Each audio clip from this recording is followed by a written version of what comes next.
سوراخ ہوتا ہے اس میں دانا ڈالا جاتا ہے اور چکی دونوں طرف سے جب ملتا ہے تو اس دانا کو پیس دیتا ہے. دو پہاڑوں کے بیچ طائف پسا ہے. اے اللہ کے نبی آپ کہیے اللہ رب العالمین نے ہمیں وہ طاقت دی ہے دونوں پہاڑوں کو ملا دوں گا اور طائف والوں کو کچل دوں گا. ہمیں اور آپ کو کوئی اگر پریشان کرے تو ہمیں اور آپ کو یہ آفر مل جائے کہ آپ کو گولی دی جاتی ہے, آپ کو بندوق دیا جاتا ہے, آپ کو تلوار دی جاتی ہے, ابھی یہیں پہ سب کی گردن اڑا دو, تو ہم کیا کریں گے؟ فوراً اسی وقت گردن اڑا دیں گے. اللہ کے نبی کہہ رہے نہیں نہیں اور میرے فرشتوں نہیں نہیں اور فرشتوں نہیں, اگر آج یہ ایمان نہ لیا ہے تو ضرور ان کی نسلوں میں, ان کی پشتوں میں جو چھپی ہوئی اولاد ہے یہ ضرور میرے اوپر ایمان لے آئیں گے. آج ایمان نہ لائے تو کیا ہوا, آنے والے کل یہ ضرور میرے اوپر ایمان لے آئیں گے.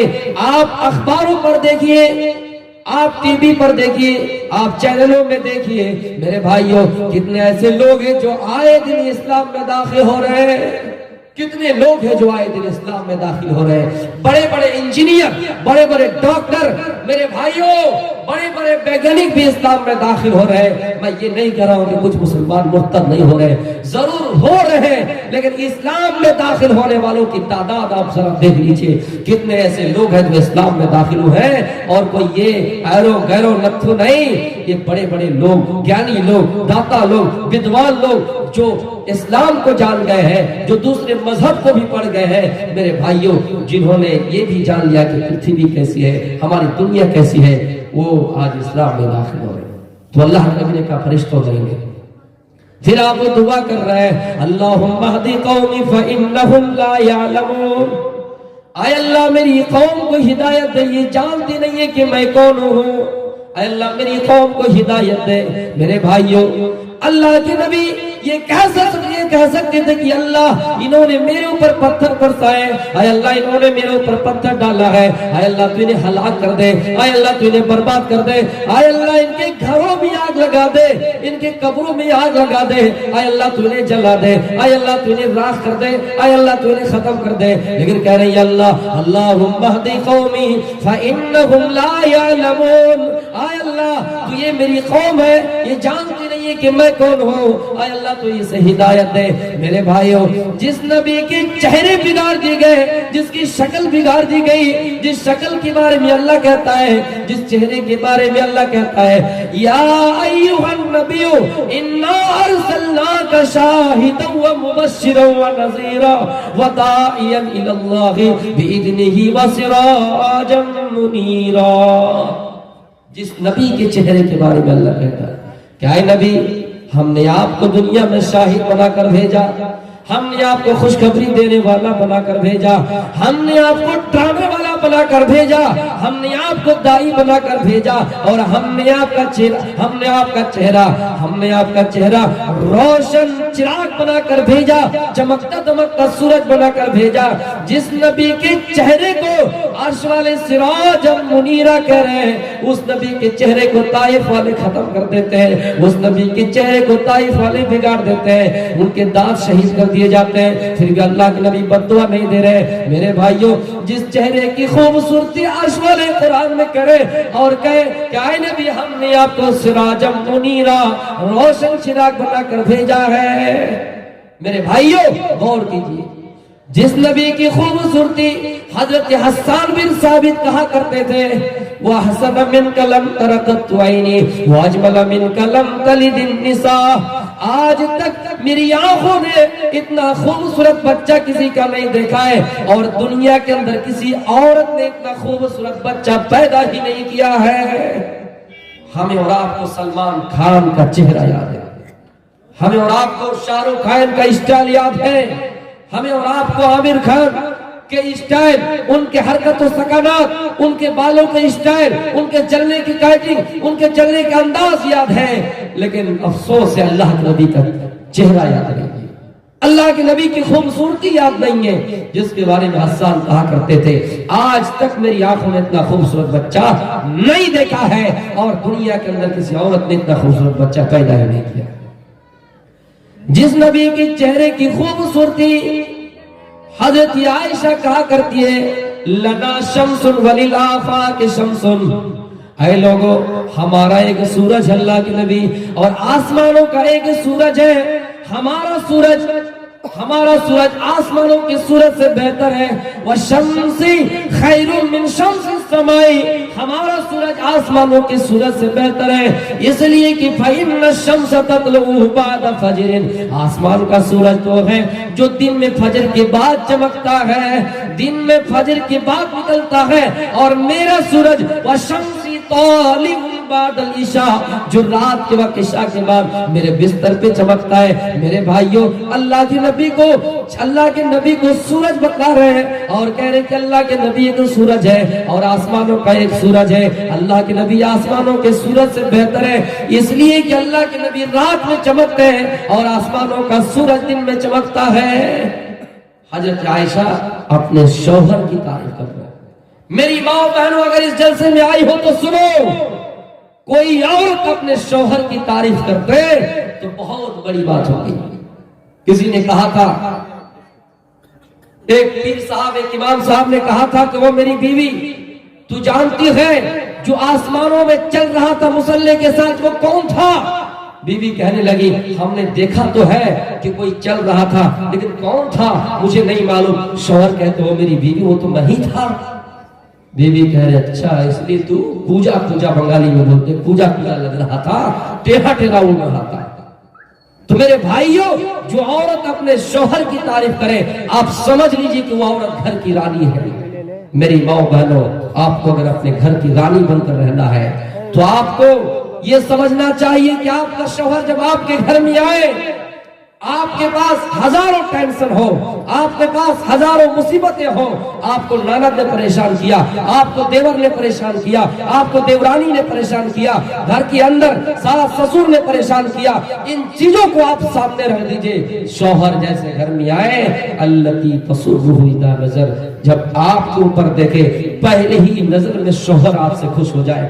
ایسا نہیں کہ آپ اپنے چہرے کو 5 کلو بنا لیں، آپ اپنے چہرے کو 10 کلو بنا لیں، اور شوہر گھر کے اندر داخل ہوتے ہی نند نے کیا، ساس نے کیا، سسر نے کیا، آپ نے ساری باتوں کو ڈائری میں نوٹ کر لیا، اپنے دماغوں میں بھر لیا. جیسے شوہر آئے، اور شوہر ہو سکتا ہے راستے میں پریشان ہو کر آئے، تھکا مندہ آئے، بزنس میں برکت نہیں ہوئی، کاروبار میں برکت نہیں ہوئی، میرے بھائیوں پریشان حال ہے، اور آپ نے اس کا دماغ اور ہی آگے بڑھا دیا، گرم کر دیا، تو پھر وہ شوہر اپنے گھر کو برباد کر دیتا ہے. تو میری ماں بہنوں، آپ گھر کے رانی ہیں، لیکن بن کے کیسے رہنا ہے، اس چیز کو یاد رکھیے گا. تو اللہ کے نبی کی تعریف کون کر رہے ہیں؟ حضرت عائشہ. یہ بہت بڑی بات ہے. وَلْتَنْظُرْ نَفْسٌ مَا قَدَّمَتْ لِغَدٍ، ہر نفس کو غور کرنا چاہیے کہ اس نے آنے والے دن کے لیے کون سی تیاری کر رکھی ہے. اللہ کے نبی کے زندگی کا حال ہے. میرے بھائیوں، جو نبی صحیح سے کھانا نہ کھایا ہو، جس نبی کے پاس گھر میں کھانا تک صحیح سے نہ بنا ہو، وہ نبی میرے بھائیوں دنیا میں اپنی امت کی فکر میں زندگی کاٹ دیے. قیامت کے دن جب کچھ لوگ اپنی اپنی اعمالوں کے حساب سے پسینے میں غرق ہوں گے، ڈوبے ہوئے ہوں گے، لوگ کہیں گے نفسی نفسی، اللہ کے نبی کہیں گے امتی امتی، میرے امت کا کیا حال ہوگا، میرے امت کا کیا حال ہوگا. اور لوگوں وَلْتَنْظُرْ نَفْسٌ مَا قَدَّمَتْ لِغَدٍ، ہر نفس کو غور کرنا چاہیے اور یہ سمجھنا چاہیے کہ اس نے آنے والے دن کے لیے کون سی تیاری کر رکھی ہے. حضرت عمر فاروق کا حال یہ کہ آپ قرآن پڑھ رہے ہیں اور قرآن کی آیت ہاتھ لگی اور اللہ کہتا ہے إِنَّ عَذَابَ رَبِّكَ لَوَاقِعٌ، اے لوگوں یقیناً تیرے رب کا عذاب واقع ہونے والا ہے. تیرے رب کا عذاب برق ہے، یعنی جہنم میں اللہ آگ میں جلائے گا، قبر میں آگ ہوگی، قبر میں عذاب دیا جائے گا. یہ آیت پڑھی، بے ہوش ہو گئے، زمین پہ گر گئے. لوگ عیادت کرنے کے لیے آئے، حضرت عمر فاروق بے ہوش ہیں، زمین پہ گر گئے. لوگ عیادت کرنے کے لیے آئے، حضرت عمر فاروق سے کہا گیا اے عمر فاروق ابھی آپ کی طبیعت کیسی؟ عمر فاروق کہہ رہے تھے لوگوں کاش کہ میں زمین میں پڑا ہوا ایک دن کا ہوتا، نہ میں انسان بنایا جاتا، نہ میرا حساب و کتاب ہوتا. اے لوگوں اللہ اگر آسمان سے آواز دے، آواز دینے والا آواز دے اور کہے دنیا کے اندر سارے لوگ جنتی ہیں، ایک ہی جہنمی، تو حضرت عمر اپنے آپ کو محسوس کرے گا کہ میں ہی جہنمی ہوں. جس کو اللہ کے نبی نے دنیا میں سرٹیفکیٹ دے دیا ہو کہ اے عمر عمر فی الجنہ، عمر جنتی ہے، عمر جنت۔ اور اس عمر کا حال کیا ہے؟ قرآن کی ایک آیت پڑھ رہے بے ہوش ہو کر زمین پہ گر گئے۔ ہم اور آپ رمضان مہینے میں 2 بار 3 بار پڑھ ہی لیں گے، ہماری بہنیں 2-3 بار قرآن پڑھ لیں گے، لیکن پورا قرآن پڑھ جانے کے بعد پھر بھی ہمارے دل میں بات اترتی نہیں ہے۔ وہ صحابہ تھے جو قرآن کی ایک آیت پڑھ کے دل کی دنیا بدل دیتے تھے۔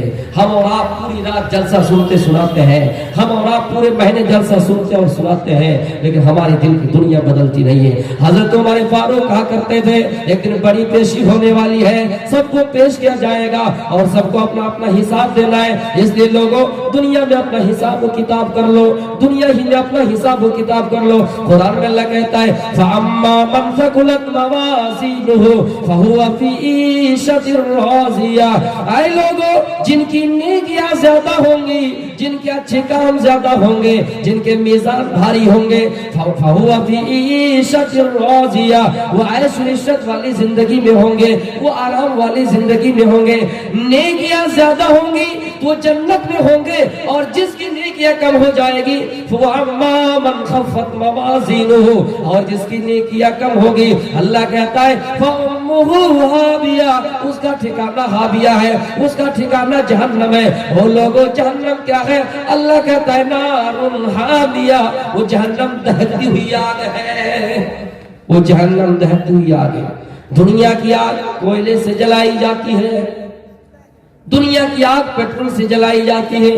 ہماری ماں بہنوں، ہماری ماں بہنوں جب کھانا بناتی ہے یاد کرو، جب تم کھانا بناتی ہو یاد کرو، جب گھر میں روٹی بنانا ہوتا ہے، چاول بنانا ہوتا ہے، تو وہ گھر میں لکڑی کا استعمال کرتی ہے، کبھی گیس کا استعمال کرتی ہے، لیکن اللہ کہتا ہے وہ لوگوں جہنم کی آگ جلے گی، وقودها الناس والحجارہ، جہنم کی آگ جلائی جائے گی تو انسان سے جلائی جائے گی، پتھروں سے جلائی جائے گی۔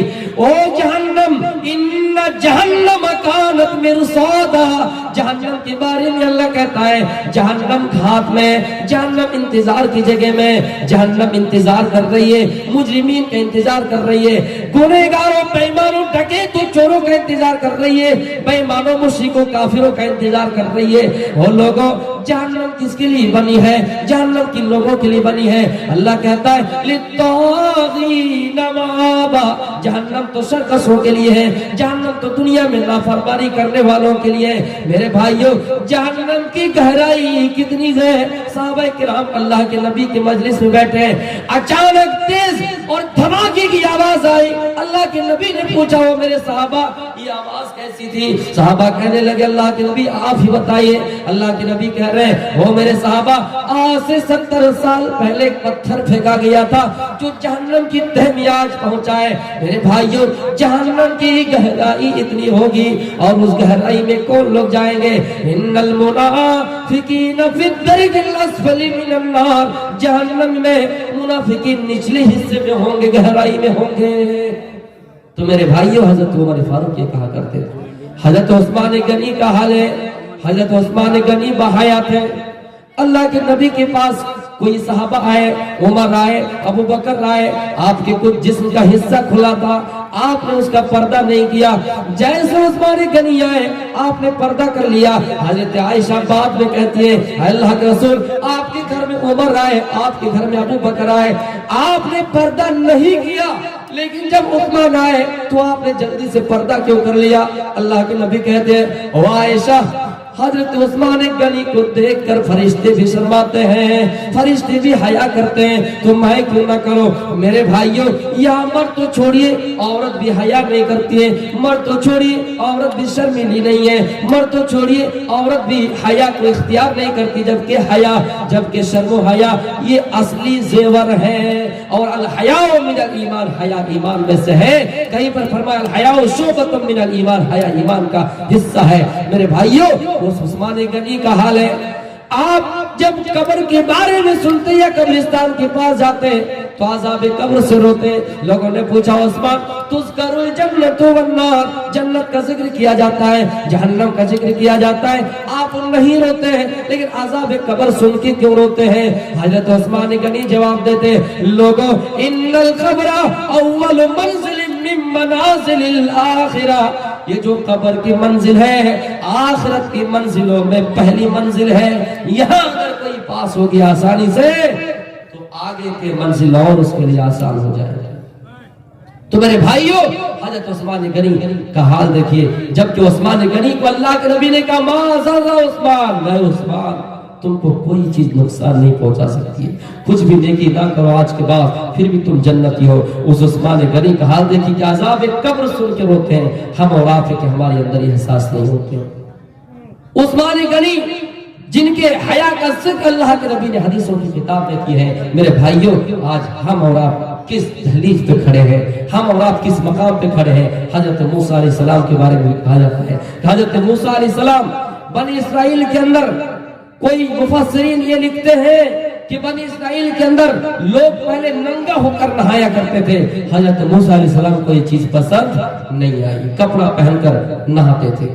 بنی اسرائیل نے مذاق بنایا، ان کی قوم نے مذاق بنایا کہ موسیٰ کو دیکھے، موسیٰ کہ کہیں ایسا تو نہیں کہ کوئی حصہ عیب دار ہو، موسیٰ کا کہیں ایسا حصہ تو نہیں جو عیب دار ہو۔ حضرت موسیٰ علیہ السلام کے بارے میں پتہ کرنے لگے۔ موسیٰ علیہ السلام ایک پتھر پر اپنا کپڑا رکھ دیتے ہیں اور غسل کرنا شروع کر دیتے ہیں۔ اللہ نے حکم دیا پتھر موسیٰ کا کپڑا لے کر وہ بھاگ جاؤ، موسیٰ کا کپڑا لے کر دور ہو جاؤ۔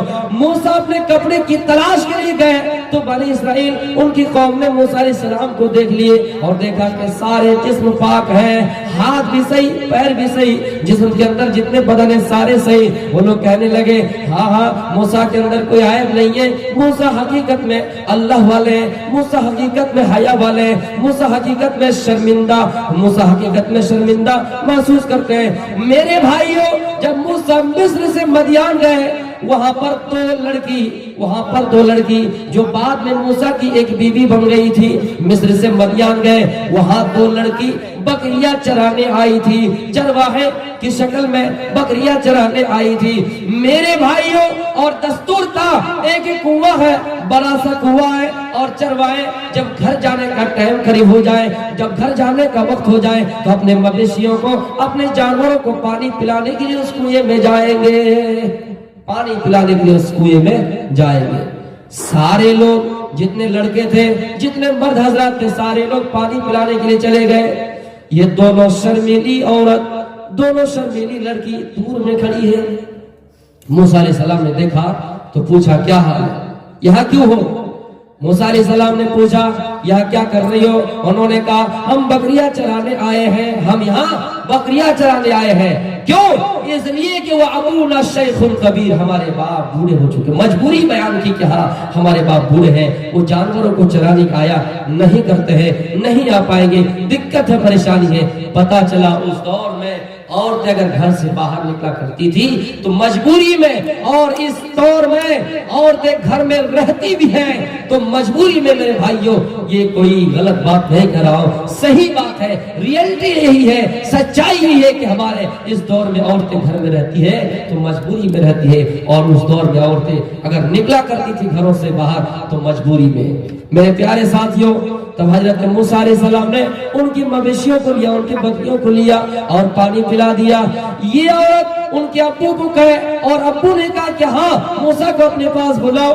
موسیٰ علیہ السلام کے پاس جو دو لڑکیاں آئے، موسیٰ کے پاس جو دو لڑکیاں آئے، بعد میں ایک بیوی بن گئی تھی، شرماتے ہوئی آئے، شرمیلی ہو کر آئے، اور موسیٰ سے کہا آئے اجنبی آدمی، آپ کو میری والد نے دعوت دیا، آپ میرے گھر چلیے۔ تو جب آئے موسیٰ علیہ